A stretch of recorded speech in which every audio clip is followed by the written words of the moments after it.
So I think of CDP in sort of that old parable of the blind man and the elephant, where everybody thinks they know it and they approach it differently, and they see a tree or a sword or a rope. Tell us about, most people, I think, say CDP to the extent that they know what that stands for. It's Carbon Disclosure Project, which is no longer your name. You're a TLA, a three-letter acronym like so many. What is CDP these days? Well, I mean, at one level, it's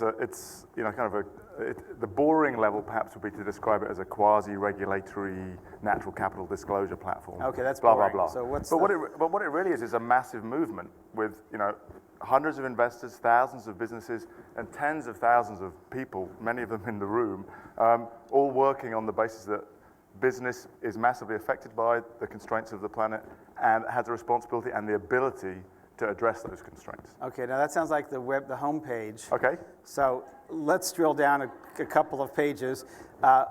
So the thing that you're known for is I don't know the verb, asking, encouraging, pressing companies to provide disclosure on their carbon and now on water. But you seem to be going out into cities and forestry. What is the goal of what you do? And then we'll get into the scope of what you're actually doing. Well, I mean, our goal is to help transform the global economy so that it works within environmental limits. Okay, but again, how doing well, that? Well, using the power of information. I mean, these are. I mean, most people in the room here are very well aware that we're facing real systemic limits, whether it's the ability of the climate to regulate itself, whether it's the availability of fresh water, or whether it's biodiversity limits. There's many limits. And business relies on the inputs, and it also impacts those. But absent good information, people don't make and can't make good decisions. So information about what for whom? Well, so we started with information about climate change for investors. So when we were founded in 2000 on the principle that climate change is starting to affect business models, and investors had no information on it. And as we built that back in 2000. We've in some ways moved quite opportunistically, but always led by the leading signals from the market. So in 2007, Walmart came knocking on our door and said, hey, thanks a lot for getting us to disclose. Didn't do it for a couple of years, but now we've learned a lot through the process of disclosure, and we realized that a lot of our risks and opportunities are outside of our operations. So that was a trigger for our supply chain program. And then in 2008, JP Morgan wrote a paper called Watching Water saying, investors have no information on water risk and water scarcity. So 2008 we piloted, 2009 we launched our water program, and then 2010 we helped the Global Canopy program do the same on forests. So let's talk about where we are in carbon and disclosing transparency. What is sort of the trend? We, at the 2 days ago when I sort of gave the State of Green Business overview, I noted that disclosure and transparency had kind of plateaued in terms of the number of companies disclosing and how much information they were disclosing about their operations. What are you seeing? Well, I mean, you have to, as you get close to 100%, it's kind of inevitable that you're going to plateau. So, we've got more investors asking, but that's plateauing. We've just announced this year we've got about 770 investors with $92 trillion asking, about 5,000 listed companies. We don't intend to go beyond that. That's more than 80% of global market cap, and already more than 60% of global market cap discloses. So we have still seen about 10% a year increase in the number of companies disclosing, and the breadth and quality of disclosures also increased a lot. We took 3 years ago, we took a strategic decision to really focus on the quality of data, and we can fine-tune that through our ranking mechanisms. So we started saying that if you don't get your emissions data third-party verified, you won't get a certain number of points and you won't be a leader. We've seen in the Global 500 that the level of third-party verification going up from mid-20s to 70% in 3 years. Yeah. So we're getting close to much more reliable, complete data that investors can use in their portfolio analysis. I think companies have a sort of a schizophrenic view of CDP, sort of a love-hate in a way. On the plus side, when you ask them what are the indicators or the rankings that matter to them most, the CDP Leadership Index is one that ranks in the top 3. That and Dow Jones, and for a while it was Newsweek, but that sort of has, as you know, gone away. Yeah. But on the other side is, I think a lot of companies that are saying, this just feels like a make-work exercise, because in my real world of investor relations or dealing with the CFO or the IR folks, nobody's asking about this stuff. In fact, you're going on the earnings calls, and not one analyst is saying, what are your, are you disclosing carbon? What are your carbon footprint? What is, what are your risk factors around that? So how do you justify all this work that companies are doing to fill out this stuff? Well, first of all, the investors are asking for the information. I mean, the letter that goes out is signed by 767 investors. So it's the largest piece of activist investor engagement. And investors do use the data, but in different ways. Some of them see themselves as universal investors. So like we need the systemic change to take place.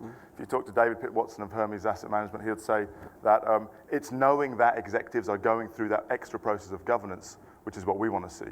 Then there are others who use the data in, we have like Nedbank in South Africa creating exchange-traded funds, using the rankings to overweight or underweight in an index. And increasingly we're increasingly putting out research with investors on sectors, on the insurance sector, on the mining sector, one recently with sustainable investment capital management, correlating high performers in our rankings with economic indicators and showing a positive correlation.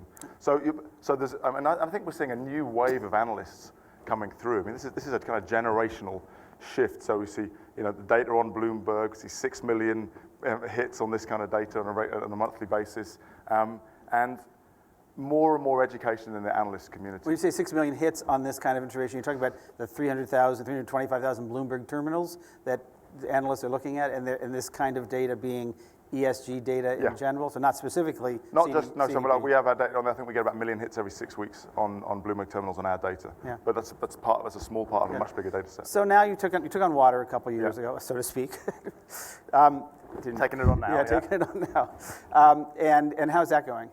Great. I think if we look at, we ask investors whether to sign the letter request on carbon, water, and forest separately. So we're now nearly close to 800 investors on requesting data on climate change, and this year close to 600 on water, so it's catching up fast, and close to 300 on forest, which has trebled in the last 2 years. And what are you asking about forestry? Well, it's interesting because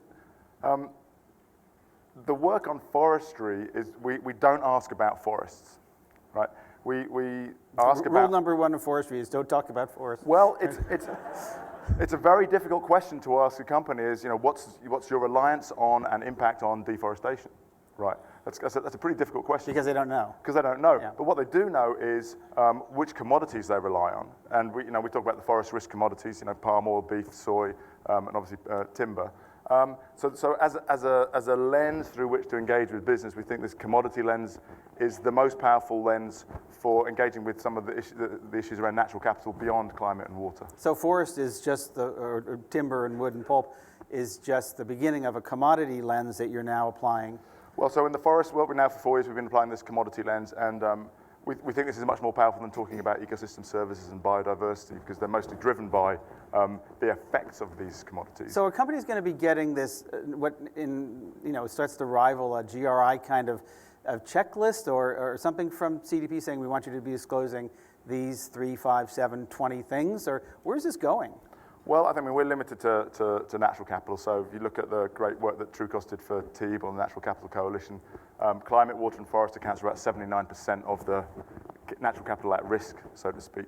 So we already cover that. So we're not going to chase the tail forever, but we are looking at maybe extending to some of the other soft commodities, some of the agricultural and marine commodities.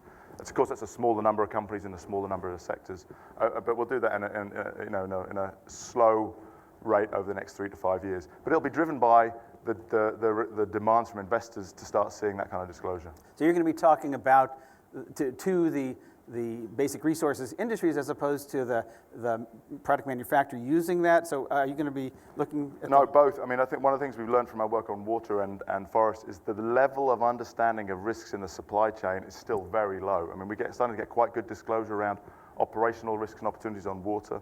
But if you go past the kind of usual suspects, the companies who are really taking a lead on those forest commodities, there's a really disappointingly poor level of strategic understanding and engagement with the supply chain on these issues. And is it through CDP that they'll be increasing that understanding? What is it going to take to grow that understanding? Well, partly. I mean, we're one player amongst many. I mean, there are many people working on these issues. But what we can do is we can sometimes help trigger looking deeper, because when somebody gets a letter signed by hundreds of investors, it's kind of hard to say we're not interested. Yeah. And what we often find is the first response is, geez, not something else to do. But after actually going through the process of researching and disclosing. There's a lot of learning which then leads to action within the organization and within their supply chain. So the really, I mean, not that that isn't interesting, but the really interesting thing that I'm seeing for you is you're starting to think about how does CDP engage with citizens and consumers.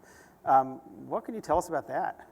Well, I mean, it's not really CDP's direct role to do that. I mean, we're very much an investor and business-driven initiative, but what we do see is increasing interest from citizens around the world in the same kind of issues. And organizations like Good Guide, like Climate Counts, and Suzanne from Oxfam was telling us all about the Behind the Brands initiative that they're running, starting to aggregate very large amounts of citizen concern to hold companies accountable. So there's a kind of, it's the citizen corollary of what we're doing with investors. So we're really interested to see that with, I mean, Climate Counts already, 18 out of 21 of their data points come from our data set. They tweak it a little bit to make it more citizen specific. But my sense is that something big is waiting to happen in the next 3 to 5 years in that space. So CDP eventually starts doing public campaigns, citizen activist campaigns? No, we're not a campaigning organization. I mean, my background's in running manufacturing businesses, and I kind of think it's enough for CDP to help mediate between investors and businesses on those very business issues. The campaigning will leave to other organizations. Yeah. We may well be able to help them by providing them with data. It's a public good. Yeah. Elaine, what kind of questions are we getting from the audience? So we have a question about how someone understands that some leading pension funds have recently pulled their investments in a number of public companies that are not reporting to CDP. Can you comment, Nigel? Well, I'm not aware of people pulling investments on non-disclosures, but there are plenty of proxy resolutions asking for disclosure where there isn't disclosure, or asking for targets where there's disclosure but not disclosure. We have about 300 investors who are part of a program we call Carbon Action, and they're engaging with 300 very heavy emitters, saying we don't just want you to disclose, we want you to set ambitious targets, and we want to see evidence that you're investing on the left-hand side of the cost curve. There's no fiduciary arguments against that. We want to see you do that for the climate risk and for the profit opportunities. There is some investors withdrawing investment from some companies on the basis of stranded assets now. Of course, we're engaged in helping provide some of the data to help make some of those decisions. But I think non-disclosure would be, I think we're a long way from someone saying we won't invest just because you didn't disclose. Let's take one more quick question. Yeah, so one question is, we've heard a lot about natural capitalism this week. Can you provide some insight as to how a company would evaluate carbon impact for their operations? Yeah, well, we published a very interesting, very well-received piece of work, kind of surprised us just before Christmas, on the internal price of carbon. We looked at what are people saying in their disclosures on the internal price of carbon. It's got big New York Times coverage. Front page above the fold in the New York Times, kind of blew us away. Cool. And I think a lot of that was because it maybe surprised people how much business is already assuming that regulators are going to act, especially businesses which have very long capital cycles. So oil and gas and electric utilities are going to be very affected. So you've got Exxon using a $60 ton of carbon. You've got Walmart saying that if the price of carbon was $18, that would be a $104 million hit on our Scope 1 alone. But because we think we're ahead of the competition, we're cool about that. Yeah. So in the very brief time we have left, what does wild success look like for CDP in the next 2 to 3 years? I mean, for me, wild success would be the MSCI world all disclosing, all being transparent, all setting ambitious targets to be within natural capital limits by 2020, and then investing and acting to be within those targets. And investing and acting in the targets. So in other words, that CDP data would actually start to transform how companies, the R&D, their actual investments in their own infrastructure, their own products and services? Is that where this goes? Well, our data would be used by companies to benchmark themselves against each other. It is used by investors to engage. We have a group of investors called CCLA in England engaging with heavy emitters, saying unless you reach an A in CD's performance ranking in the next couple of years, we're going to start divesting. So we'd like to see the data being used by everybody, but with activists, investors, businesses, and regulators to get everybody inside the envelope that we need to be operating in. Great, we'll look forward to that. Please join me in thanking Nigel Topping. Thank you. Thanks, Nigel. Thanks.